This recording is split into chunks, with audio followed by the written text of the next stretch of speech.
and gentlemen, I get up to watch this guy's show at about 2 o'clock in the morning on the West Coast. That hurts. It hurts, but I enjoy it, even though you're conservative, I'm liberal, but that's not the point. Yeah. I want to know your thoughts about President Obama's speech today and what you witnessed. This is your platform. I think this was probably the best inaugural speech since Kennedy's in 1960. Wow.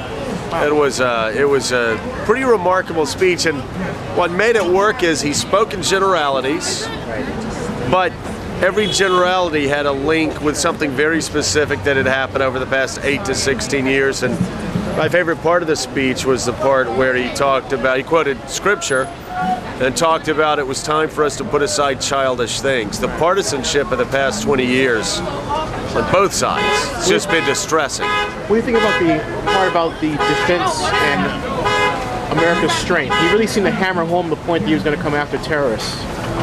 I thought it was good. I mean, I think he had parallel messages. One was we were going to be very aggressive, go after terrorists. The second message that was wrapped into that was that part of America's strength was making sure that we didn't compromise our values in pursuit of our enemies. And so I think that's a message that really resonated with the crowds, and that's going to be one of his, it's going to be one of his hardest challenges, because there are a lot of things that have been put in place over the past 8 years, and I saw this with Republicans too.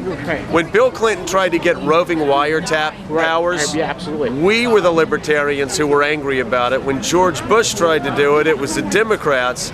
Now Barack Obama is going to keep a lot of things that George Bush and Dick Cheney started in the war against terror. You know, it's funny, but Rich, you're going to have to balance that. Right. Some of my followers in my blog don't understand that we have domestic terrorists here that need to be followed. They balk at me when I say that. Right. But you're absolutely, But it's a balance. And he understands that. So. As a conservative, how's he doing from your perspective? Oh, he's doing great. I mean, this is a day, and the one low point of today has been talking to conservatives on one side who can't take joy in this day as an American, and disappointment on the other side, seeing people on the left chant and jeer at the president.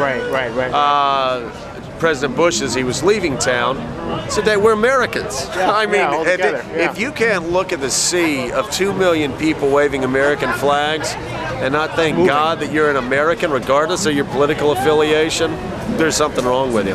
Joe, I know you're busy, and thank you for your time. Thank you so much.